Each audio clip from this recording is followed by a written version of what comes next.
जय हिंद। आप सबका अपने चैनल शक्ति एजुकेशन पे बहुत बहुत स्वागत है। तो आइए आज हम देखते हैं बायोलॉजी के कुछ ऐसा महत्वपूर्ण टॉपिक जो बार बार एग्जाम में पूछ लिया जाता है। तो ये लिंग हार्मोन यानी सेक्सुअल हार्मोन्स के बारे में हम जानेंगे। ये हार्मोन कौन कौन नर और मादा दोनों में पाए जाते हैं, कौन से हार्मोन केवल नर और केवल मादा में पाए जाते हैं और उनका कार्य क्या होता है।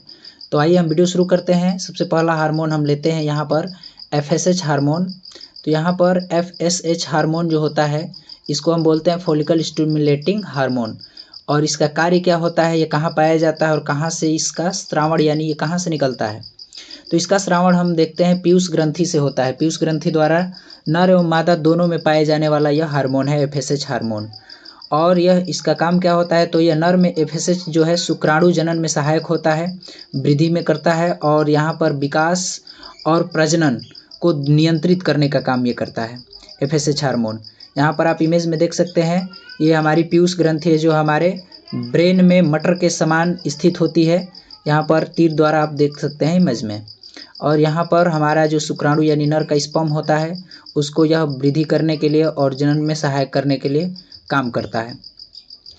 आगे देखते हैं अगला हार्मोन कौन सा होता है। तो अगला हार्मोन है टेस्टोस्टेरॉन हार्मोन। यह नर लिंगी हार्मोन है। आप याद रखेंगे कि टेस्टोस्टेरॉन नर लिंगी हार्मोन एक नर में पाया जाता है और वयस्क होने पर यानी जवान होने पर टेस्टोस्टेरॉन कामुइच्छा को, सेक्सुअल को, हमारे सेक्स की फीलिंग को बढ़ाता है। हड्डियों के स्वास्थ्य, ऊर्जा स्तर, रक्त कोशिका उत्पादन और मनोदशा को स्वस्थ और कोलेस्ट्रॉल के स्तर में भी भूमिका यह निभाता है। यहाँ पर आप इमेज में देख सकते हैं मेल रिप्रोडक्शन का सिस्टम है। और यहाँ पर जो हमारा अंडकोश यानी मेल का जो अंडकोश होता है वहाँ में इसका क्या होता है, स्रावण होता है, यहाँ से ये बनता है। तो मुख्य रूप से यहाँ पर पुरुषों में यह अंडकोश जो होता है, यहाँ पर आप इमेज में देख सकते हैं, यहाँ पर ये तीर द्वारा आप देख सकते हैं ये अंडकोश है, वहाँ पर ये बनता है टेस्टोस्टेरॉन हार्मोन। अगला हार्मोन देखते हैं एस्ट्रोजन हार्मोन। यह हार्मोन कहाँ पाया जाता है, तो इसका कार्य देख लेते हैं और कहाँ से प्राप्त होता है, यह हमारे शरीर में कहाँ से निकलता है।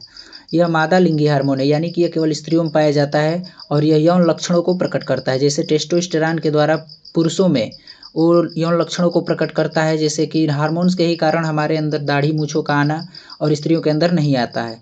तो तमाम फीलिंग, सेक्सुअल फीलिंग को ये प्रकट करता है और स्त्रियों में यौन लक्षण को प्रकट करता है और उनके अंगों का विकास में सहायक होता है, मासिक चक्र में भी सहायक होता है।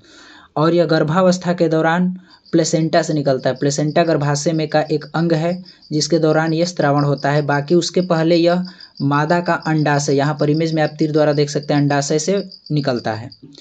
अगला हम इमेज में देखते हैं और अगला कौन सा हमारा है, प्रोजेस्टेरॉन हार्मोन। यह महिलाओं के अंडाशय में पाया जाता है और यह बनता है और यह महिलाओं का दूसरा प्रमुख सेक्सुअल हार्मोन होता है। तो महिलाओं के अंडाशय से बनता है और महिलाओं का दूसरा सेक्स हार्मोन है प्रोजेस्टेरॉन यानी कि मासिक धर्म चक्र और गर्भावस्था के शुरुआती चरणों में अहम भूमिका निभाता है। तो ये प्रोजेस्टेरॉन हार्मोन और इसके पहले में एस्ट्रोजन हार्मोन देखिए, दोनों मादा लिंगी हार्मोन है। यहाँ पर आप इमेज में देख सकते हैं, यहाँ पर ये अंडाशय है, ये अंडाशय द्वारा ये भी बनता है और यह मासिक धर्म में गर्भावस्था में सहायता करता है। अंडाशय हाइपोथैलेमस से संकेत मिलने के बाद ही यह इसको स्रावण करता है। अंडाशय में से ये निकलता है लेकिन हमारे ब्रेन में जो हाइपोथैलेमस ब्रेन का एक हिस्सा है उससे संकेत मिलने के बाद यह जारी होने लगता है। गर्भावस्था के दौरान प्लेसेंटा भी कुछ इसमें प्रोजेस्टेरॉन को स्रावण करता है। तो प्लेसेंटा भी कुछ प्रोजेस्टेरॉन हार्मोन का उत्पादन करती है। कब, जब हाइपोथैलेमस संकेत देता है। यहाँ पर आप इमेज में देख सकते हैं, यह गर्भाशय के अंदर तीर द्वारा प्लेसेंटा को दिखाया गया है, वहाँ से भी स्रावण होता है। अगला हार्मोन है रिलैक्सिन हार्मोन। रिलैक्सिन हार्मोन क्या होता है कि रिलैक्सिन हार्मोन गर्भावस्था के दौरान मांसपेशियों, जोड़ों और स्नायु बंधनों को ढीला करके प्रसव के लिए तैयार करता है। जैसे कि डिलीवरी के समय बहुत ही पीड़ा होती है, उस समय उसको योनि द्वार हो या मांसपेशियों, जोड़ों का जो स्नायुबद्ध को ढीला करता है जिससे कि बेबी बहुत आराम से बाहर आ सके। ये यहाँ पर इमेज में आप देख सकते हैं, गर्भावस्था के दौरान यह रिलैक्सिन हार्मोन उसको रिलैक्स करता है, मांसपेशियों को। अगला हार्मोन है LH हार्मोन यानी कि इसको हम बोलते हैं luteinizing hormone. LH pituitary gland यानी कि पिट्यूटरी ग्रंथि से स्रावण होता है। यह महिलाओं और पुरुषों दोनों में पाया जाता है। LH पिट्यूटरी ग्लैंड से निकलता है और यह दोनों में पाया जाता है एलएच हार्मोन। एलएच हार्मोन में आगे देखते हैं ये ओव्यूलेशन को बढ़ावा देता है और गर्भावस्था के दौरान यानी कि गर्भावस्था के लिए ज़रूरी हार्मोन यह बहुत ही बन जाता है और ज़रूरी हार्मोन बनाने में मदद भी करता है। तो गर्भावस्था के दौरान यह हार्मोन का निकलना बहुत ज़रूरी होता है और पुरुषों में टेस्टोस्टेरोन का उत्पादन इसी के द्वारा होता है। आगे हम देखते हैं